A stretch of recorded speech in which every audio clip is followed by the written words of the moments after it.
నమస్కారం, వార్తలకు స్వాగతం. ముందుగా ముఖ్యాంశాలు. మాజీ మంత్రి కేటీఆర్ ప్రెస్ మీట్, పలు అంశాలపై వివరణ. పరిశ్రమల శాఖ మంత్రిగా, టెక్నాలజీ రంగానికి మంత్రిగా, అట్లాగే మున్సిపల్ వ్యవహారాల మంత్రిగా మాజీ మంత్రి పేర్ని నాని మీడియా సమావేశం, టీడీపీ నేతలపై ఫైర్.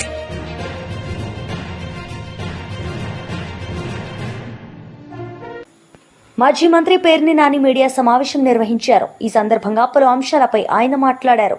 ఒప్పుకోలేదు. నిన్న ఆయన మాట్లాడతా ఏమని మాట్లాడతారంటే, వారు అసలు పాస్ పుస్తకాల గురించి ఈయన చాలా తక్కువ మాట్లాడాడు, సర్వే గురించి తక్కువ మాట్లాడాడు, జగన్ గారు చెప్పిన కరెక్ట్ కాదు, ఇదిగో ఇది కరెక్ట్ అని చెప్పడానికి తక్కువ సమయాన్ని వాడి జగన్మోహన్ రెడ్డి గారిని తిడతాకి, జగన్మోహన్ రెడ్డి గారి మీద బూతులు మాట్లాడటానికి, జగన్ గారి గురించి అసహ్యంగా మాట్లాడటానికి, జగన్ గారు వాళ్ళ బాబాయ్ గారిని చంపేశారని చెప్పని, జగన్మోహన్ రెడ్డి గారు వాళ్ళ అమ్మగారితో తగాదా పడుతున్నాడని, వాళ్ళ చెల్లి గారితో తగాదా పడుతున్నారని, వీటికే వారు ఎక్కువ ప్రాధాన్యత కల్పించారు. ప్రాధాన్యత కల్పించడం కూడా ఎక్కువ సమయాన్ని కూడా వారు కేటాయించారు. వాస్తవంగా పాస్ పుస్తకాలు పూర్వం ఇట్లా ఉండేవి. దాంట్లో ఏముంటది, ఫోటో, ఖాతా నెంబరు, ఈ రకమైనటువంటి ఊరికే దాంట్లో ఎంత విస్తీర్ణం, సర్వే నెంబర్ ఎంత, అది మెట్ట మాగాణ, విస్తీర్ణం ఎంత, అలాగే దానికి పన్ను సెస్లు ఎంత, డబ్బులు ఎంత, అది సొంతమా లేకపోతే అసైన్మెంటా, ఆ వివరం తహసీల్దార్ సంతకం ఇలా ఉండే. ఇది పాస్ పుస్తకం పాతది. జగన్ గారు వచ్చిన తర్వాత వీళ్ళు చెప్తున్నారు కదా, జగన్ గారు బొమ్మ వేసుకున్నాడని. ఈ బొమ్మ వేసుకున్న పాస్ పుస్తకం ఇది. అట్ట చూపించాలా అన్నాడు. అట్టని మొన్న చూపించా, మళ్ళీ ఇవాళ కూడా చూపిస్తున్నా. ఇదిగో జగన్ గారు ఇచ్చినటువంటి, జగన్మోహన్ రెడ్డి గారి ప్రభుత్వం ఇచ్చినటువంటి పాస్ పుస్తకం అట్ట. ఇదిగో సరిపోయిందా, చూసుకున్నారా? పైన రాజముద్ర ఉంది, జగన్ గారి బొమ్మ ఉంది. వైఎస్ఆర్ జగనన్న శాశ్వత భూ హక్కు మరియు భూరక్ష పథకం, ఆంధ్రప్రదేశ్ ప్రభుత్వం రెవెన్యూ శాఖ, దాంట్లో రైతు ఫోటో, వివరాల కోసం క్యూఆర్ కోడ్. చంద్రబాబు గారి వీడియో ఉందండి, ఆయన ఏదో చెప్పారు, ఉందా? అది తర్వాత మాట్లాడదాం. ఒకసారి దాని గురించి కూడా మాట్లాడతా. చంద్రబాబు గారు ఏం మాట్లాడారు, వీళ్ళందరూ ఏం మాట్లాడారు, పయ్యావులు గారు ఏం పిల్లి మొగ్గలేశారు, మొత్తం అంతా మాట్లాడతాను. దాంట్లో ఆయన ఏం చెప్తాడంటే, ఏదో జగన్మోహన్ రెడ్డి గారి పుస్తకంలో ఏముంది, ఏమి లేవు, ఊరికే జగన్ బొమ్మ ఉంది, మా దగ్గర చాలా ఉన్నాయని చెప్పాడు. ఇది వాళ్ళు ఇచ్చిన పుస్తకం, దాన్ని కూడా చూపిస్తాను.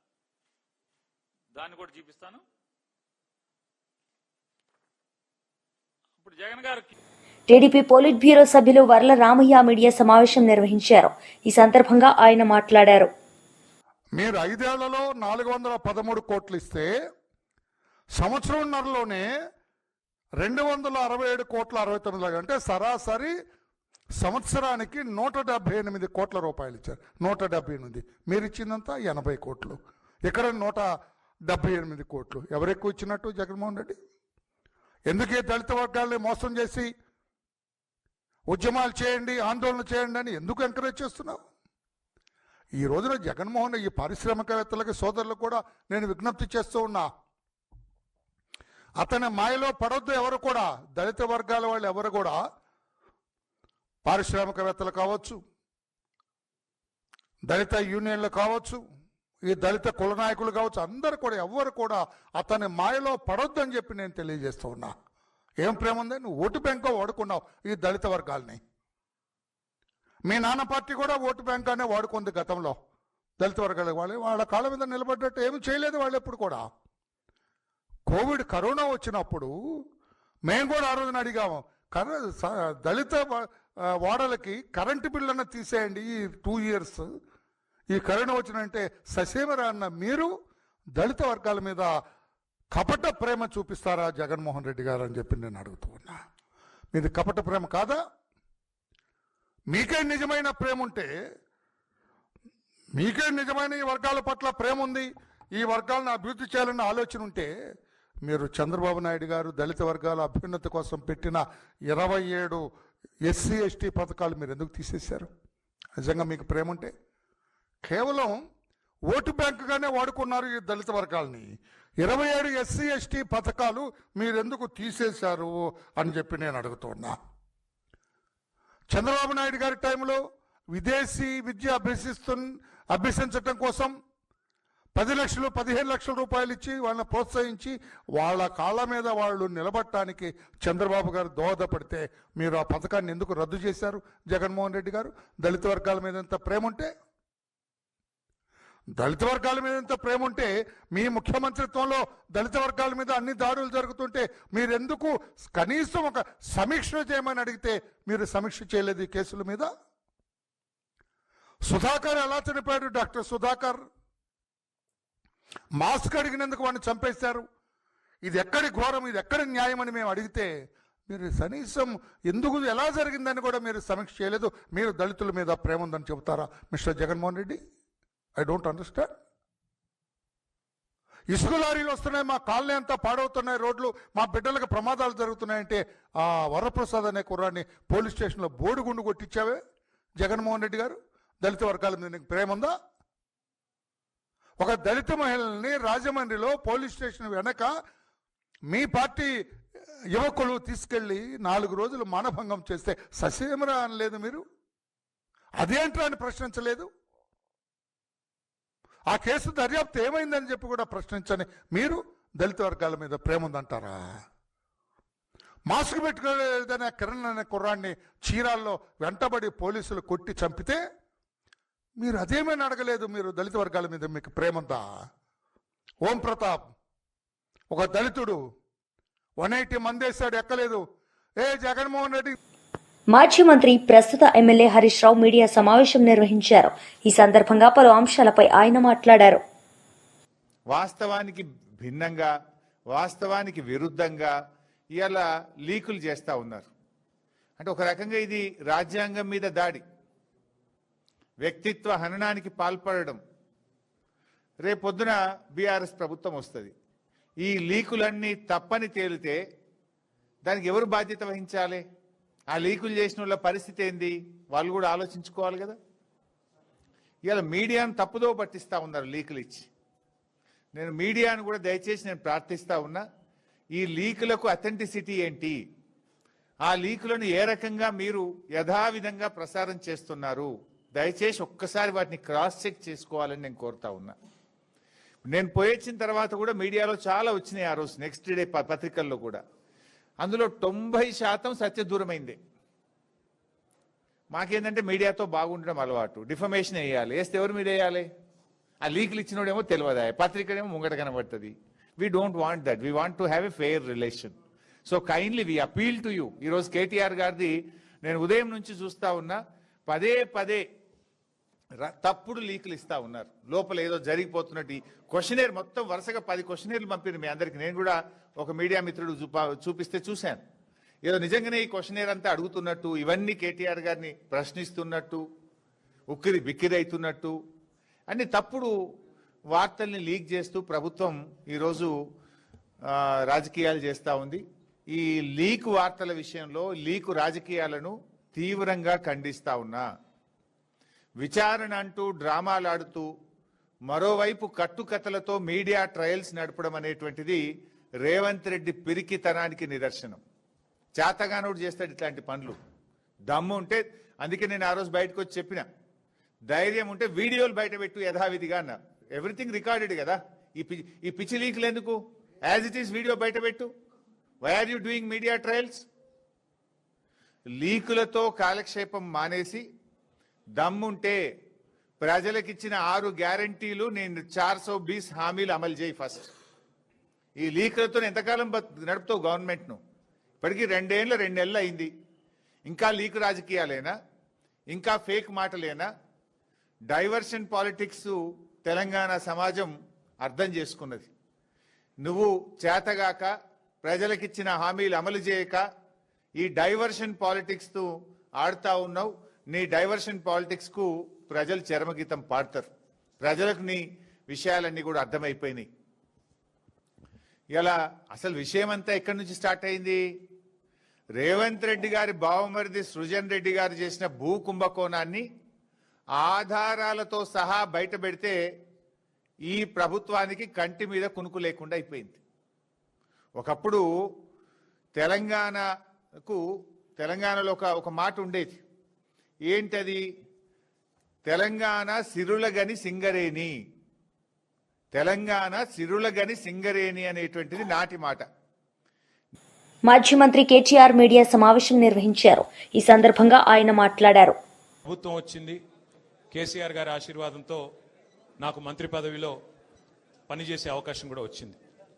10 ఏళ్ళు కేసీఆర్ గారి నాయకత్వంలో అనుక్షణం తెలంగాణ రాష్ట్రం కోసం, తెలంగాణ రాష్ట్ర అభివృద్ధి కోసం వివిధ హోదాల్లో పరిశ్రమల శాఖ మంత్రిగా, టెక్నాలజీ రంగానికి మంత్రిగా, అట్లాగే మున్సిపల్ వ్యవహారాల మంత్రిగా అనుక్షణం ప్రజల కోసం పనిచేశాం తప్ప, రాష్ట్రం కోసం పనిచేశాం తప్ప ఎన్నడూ కూడా తప్పుడు పనులు పొరపాటును కూడా చేయలేదు. మా కేసీఆర్ గారు ఎప్పుడు ఒకటి చెప్తా ఉంటారు, రాజకీయం అనేది గేమ్ కాదు, మనకు సంబంధించినంత వరకు మనం తెచ్చిన ఈ రాష్ట్రంలో మనకు ఒక టాస్క్ అని. అంతే నిబద్ధతతో 10 ఏళ్ళు చాలా సిన్సియర్గా రాష్ట్రం కోసం పనిచేశాం. అన్ని రకాలుగా మా నియోజకవర్గాలను ఎట్లా బాగు చేయాలి, మా జిల్లాలు ఎట్లా బాగు చేయాలి, మన పల్లెలు ఎట్లా బాగుండాలి, ఏ టాస్క్ మాకు మా నాయకుడు ఇస్తే, ప్రజలు ఇస్తే దాని నిబద్ధతతో తెలంగాణని గొప్పగా తీర్చిదిద్దేదానికి తాపత్రయపడుతూ అందరం కూడా సమిష్టిగా పనిచేసినాం. మేమెన్నడూ టైంపాస్ కార్యక్రమాలు చేయలేదు. ప్రత్యర్థుల కుటుంబాలను రాజకీయాల్లోకి లాగి, ప్రత్యర్థుల పిల్లల మీద బురద జల్లి, ప్రతిపక్షాల మీద కేసులు పెట్టి, ప్రతిపక్షాలను మరి కావాలని హరాస్మెంట్ చేసి ఆ టైప్లో టైంపాస్ పని చేయలేదు. మా నాయకుడు గొప్పతనం ఏంటంటే ఇవ్వని వాగ్దానాలను కూడా నెరవేర్చిన నాయకుడు కేసీఆర్ గారు. మేనిఫెస్టోలో చెప్పని హామీలను, మేనిఫెస్టోలో ఇవ్వని వాగ్దానాలను కూడా నెరవేర్చిన నాయకుడు కేసీఆర్ గారు. ఒక రైతు బంధు అయితేనేమి, ఒక కళ్యాణ లక్ష్మి అయితేనేమి, ఒక కేసీఆర్ కిట్ అయితేనేమి, ఇట్లా చెప్పుకుంటూ పోతే 1-2 కాదు, ఎన్నో కార్యక్రమాలు మేము మేనిఫెస్టోలో చెప్పలేదు. కానీ చెప్పకపోయినా ప్రజాహితం కోసం మరి 10 ఏళ్ల పాటు మేము పనిచేశాం. ఇవాళ బాధ అనిపిస్తున్నది, ఎంక్వైరీలతో కాదు, ఎంక్వైరీలకు భయపడేటోడు ఎవడు లేడు, బాధపడేటోడు ఎవడు లేడు. కానీ ఇవాళ ఇంత కష్టపడి మరి కేసీఆర్ గారి నాయకత్వంలో ప్రజలు సాధించుకున్న ఈ రాష్ట్రంలోని పరిపాలన పిచ్చోడి చేతిలో రాయిలాగా మారిపోయింది. పరిపాలన మీద దృష్టి లేదు, పరిపాలన చేత కాదు, ప్రజలకిచ్చిన హామీలు నెరవేర్చే సత్తా లేదు. అసమర్థుడి జీవనయాత్రలాగా ఈ 2 ఏళ్ళు ఏదో నెట్టుకుంటూ టైంపాస్ చేసుకుంటూ వచ్చినారు. ఒక్కొక్క రోజు ఒక్కొక్క డ్రామా. కొన్ని రోజులు కాళేశ్వరం పేరిట డ్రామా, కొన్ని రోజులు గొర్రెల స్కామ్ అని డ్రామా, కొన్ని రోజులు ఫార్ములా ఈ పేరిట డ్రామా, మరికొన్ని రోజులు ఫోన్ ట్యాపింగ్ అని చెప్పి డ్రామా. ఇవాళ ఒక బాధ ఎక్కడ అనిపిస్తుంది అంటే, చదువు, సంస్కారము, మర్యాద, హుందాతనం ఉన్న ఒక పార్టీ నాయకుడిగా నేను చేసే విజ్ఞప్తి, నేను చేసే ప్రార్థన ఏంటంటే, ఈ పుట్టిన మట్టి సాక్షిగా, అంతరాత్మ సాక్షిగా అక్రమ అనైతిక పనులు నేనెన్నడూ కూడా చేయలేదు అనే మాట స్పష్టంగా చెప్తాను. ఈ రెండేళ్లలో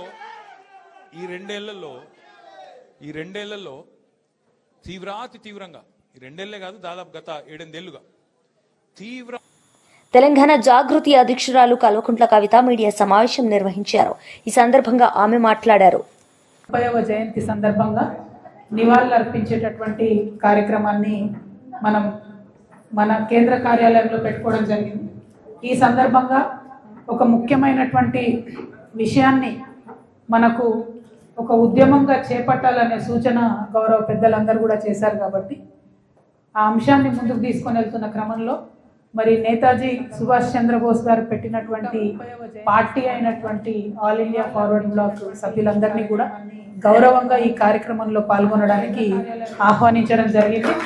వారందరూ కూడా మరి మా ఆహ్వానాన్ని మన్నించి మా కేంద్ర కార్యాలయానికి వచ్చినందుకు వారందరికీ, ముఖ్యంగా జోజిరెడ్డి అన్న గారు ఎవరైతే అధ్యక్షులుగా ఉన్నారో వారికి, ప్రసాద్ అన్న గారు ఎవరైతే పాలిట్ బ్యూరో సభ్యులుగా ఉన్నారో వారికి, తేజ్దీప్ రెడ్డి గారు బాడీలో మెయిన్ మెంబర్ గా ఉన్నారు వారికి, అట్లానే మరి మా వైస్ ప్రెసిడెంట్ రియాజ్ అన్న గారికి, అట్లానే గౌరవ పెద్దలు మంకెన శ్రీనివాస్ రెడ్డి గారికి ప్రత్యేకంగా ఆహ్వానాన్ని మళ్ళీ సుభాష్ చంద్రబోస్ గారి గౌరవార్థం వచ్చినందుకు ఏం చేయాలి అనేటటువంటి మంచి సలహా సూచనలు గారు ఎవరైతే ప్రత్యేకంగా ఉన్నారో వారికి ఆహ్వానించారు. గారు వర్కింగ్ ప్రెసిడెంట్ గారు రూప్ సింగ్ గారికి, మా ఉపాధ్యక్షులందరూ ఇస్మాయిల్ గారు, రజనీ గారు, నవీనాచారి గారు అందరూ కూడా పెద్దలు ఉన్నారు. మరి కొట్టాల యాదగిరి గారు, శ్రీకాంత్ గౌడ్ గారు అందరికీ హృదయపూర్వకంగా నమస్కారాలు తెలియజేస్తూ మరొక మహత్తరమైనటువంటి అంశాన్ని ముందుకు తీసుకొని మనం వెళ్తా ఉన్నాం. వైద్యం కోసం అని పంపిస్తే ఆయన సైలెంట్గా ఉండకుండా మొత్తం డిప్లొమసీతోని అన్ని దేశాలను, బ్రిటిష్కి వ్యతిరేకంగా ఉండేటటువంటి అన్ని దేశాలను కూడగట్టి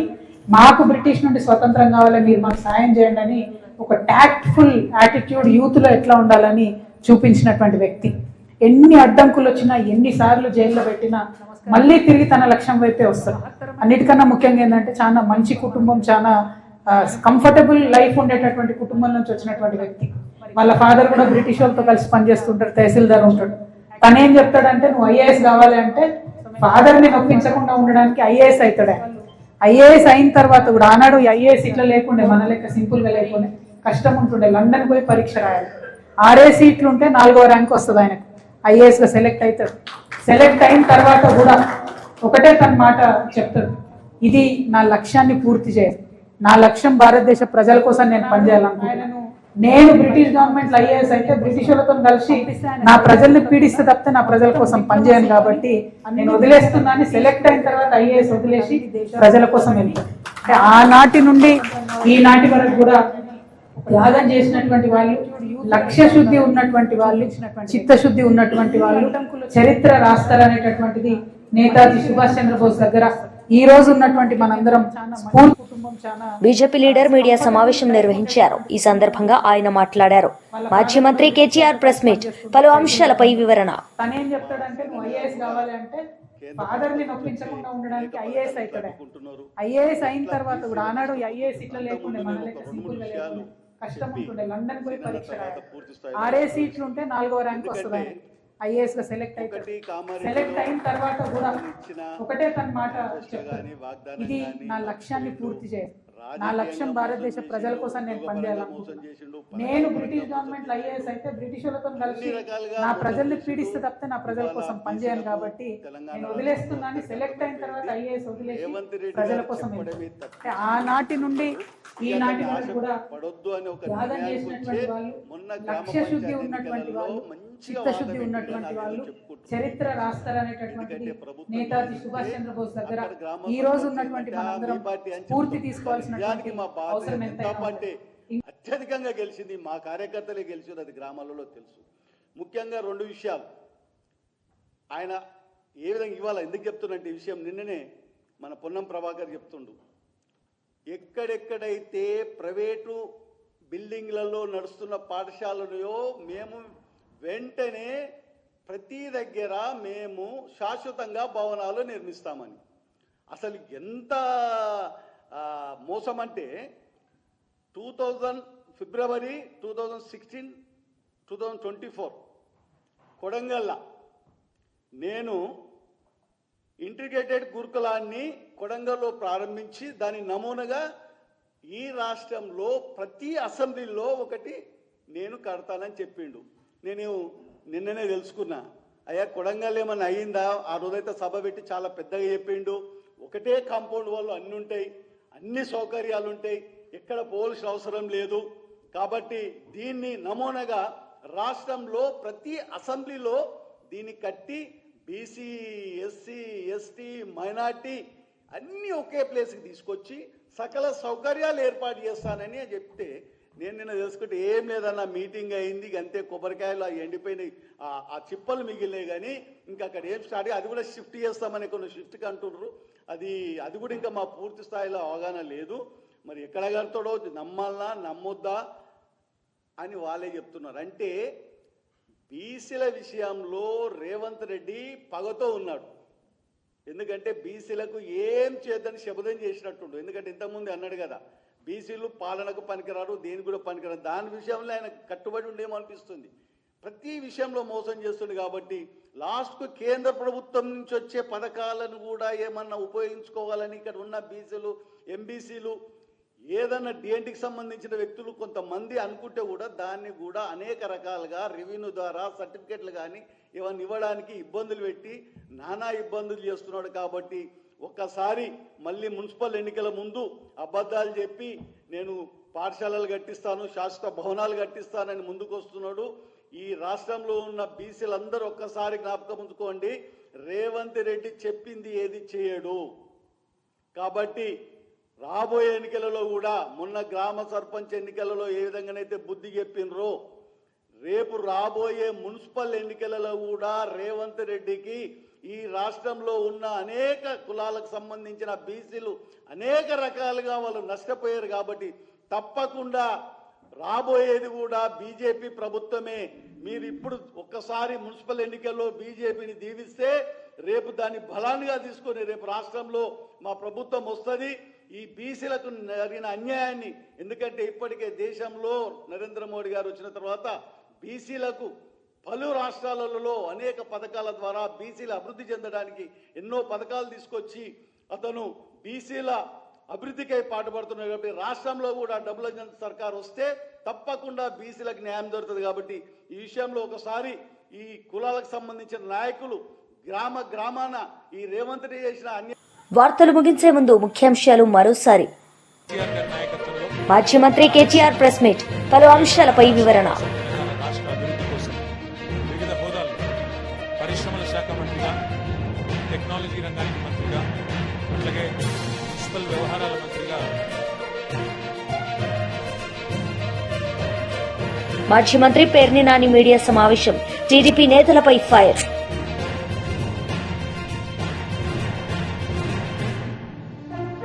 ఈ వార్తలు ఇంతటితో సమాప్తం. తిరిగి ప్రసారమయ్యే వార్తల్లో మళ్ళీ కలుద్దాం. అంతవరకు సెలవు, నమస్తే.